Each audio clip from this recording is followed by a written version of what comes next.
Hi, this is Jeff Bish. I've been a trader for over 20 years, and as co-founder of MarketGauge.com, I hope that by sharing my insights about trading and the markets, I can help you reach your trading goals. In this video, I'm going to talk about volume, probably the first thing every trader should know about volume. And it is a basic answer to the question a lot of traders want to know, which is, how do I know if there's institutional buying? How do I know if the big guys are buying or selling? Well, this is a partial answer to that, and it's also an answer to the question of how much volume really matters. So I'm going to look at it on a daily basis, and I'm sure I'll do more videos on volume, and this is really a great place to start. First of all, is volume bullish or bearish, and what should I really be looking for in volume? Looking at a daily chart, you want to look for unusual volume. Now, unusual volume means that it's trading a lot more than what's normal. Not just a little bit more, but a lot more. Without having to worry about the nuances of volume, you want to focus on the volume patterns that are just blatantly huge. Now, if you take that one step further, and so what I mean by blatantly huge is, if you look at the chart, look at your biggest volume bars. Okay?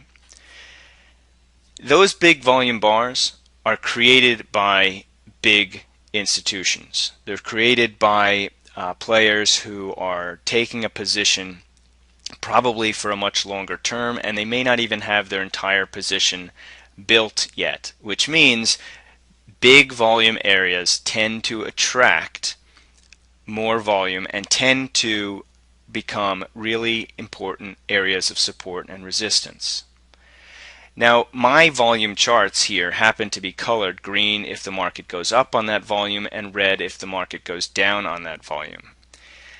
That's actually not as important to me as what the market does after the big volume. In fact, we've done extensive courses on concepts similar to this, and I'm going to sum it up in just a few minutes. So there's definitely a lot more to it, but this is where you should start. If you take a big volume day and just draw some lines at the high and the low, what you'll find is that the direction the market takes after that big volume area is really how you should be looking at that volume day. Was it an accumulation day, or was it a distribution day? Did the buyers win, or did the sellers win? And so in the case of, I just look at Amazon, I can see that this big volume day right here corresponded with the low, but really you consolidated for a couple days after it, and it was not until you took out that volume bar that you really knew which way that volume was going to go. I'll also point out that when you came back down to that level, you held for quite a bit, and in fact you couldn't really get much below it once you got below it, and once you got back above it, the stock was strong. Next big volume bar right here, and again, once we moved above it, you had a bullish bias, and if I draw the line at the bottom, where does the market ultimately come back and hold? Let's look at the next big volume bar. Incredibly bullish looking breakout, but the truth of the matter is that it consolidated after that, and once it took out that volume bar low, it was down. Granted, the market's bias has been pretty strongly down during this time as well, but if the big volume represents, remember, there's a lot of people who took a vested interest in that stock at that price. That price is going to remain important, and the only participants that could create volume bars this big are the institutions. So by looking at volume this way, you're finding good support, you're following what the institutions are thinking, and it's not that hard to do. Let's just take a look at another stock. Okay, IBM. I'll do this one a little more quickly. Just want to take a look at the big volume bars. Here we go. Hopefully you can see the patterns that I'm pointing out. Now you can use this in your day trading and your swing trading. This bar is actually this one right here. I'm not saying that just because it's got big volume it's going to go up. That happened to be the case in so far. But let's take this one.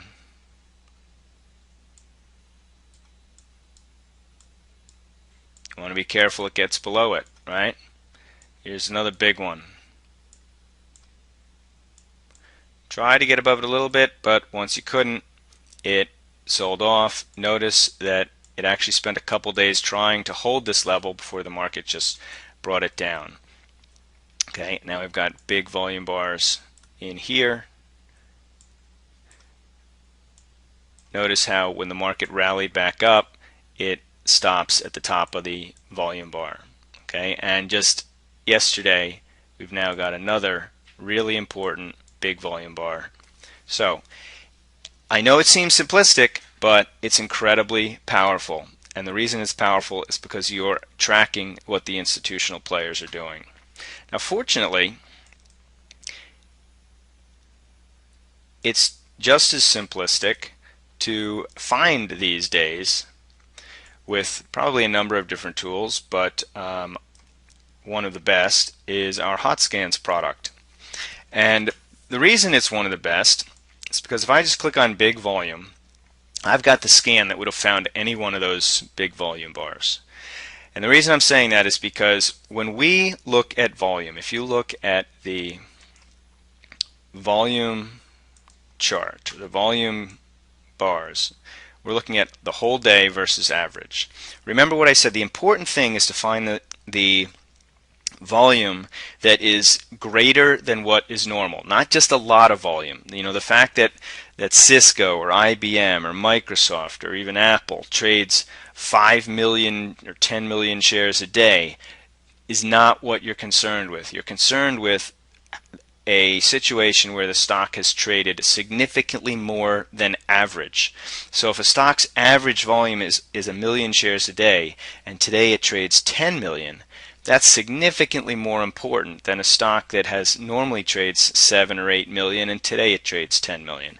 Both are trading better than average, but the first one is trading 10 times more than average. So our gauge here enables you to see the percent over the average that the stock is trading. But it goes one step further. I'm looking at this particular chart at 10:30 in real time. This calculation is telling me that HPQ, adjusted for the time of day, is trading 1,000 times greater than average volume. So if it stays at the same pace that it's on, at the end of the day it will trade 1,000 times greater than average volume. So that enables me to see during the day which stocks are potentially setting up to have this huge volume bar.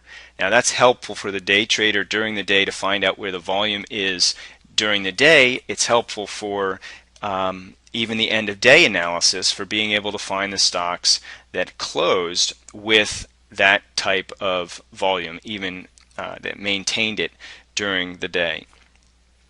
So just as a quick review, you want to find stocks that have truly extraordinary volume, and you want to find those big volume bars and follow the direction that it goes next. Don't assume that just because on the particular day that you got the volume, the market was up, that it's going to continue to go up, or down, it's going to continue to go down. Okay, common misperception of traders and a huge disservice to the analysis of volume. So I hope that helps.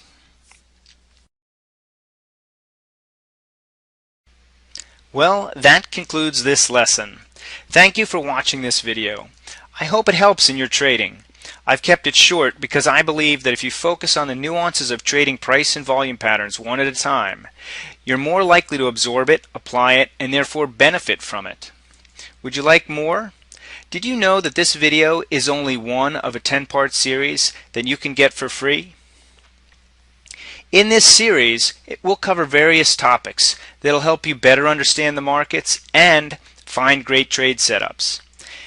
If you'd like to receive all 10 videos, simply go to www.marketgauge.com/HS videos. I look forward to sharing the next video with you.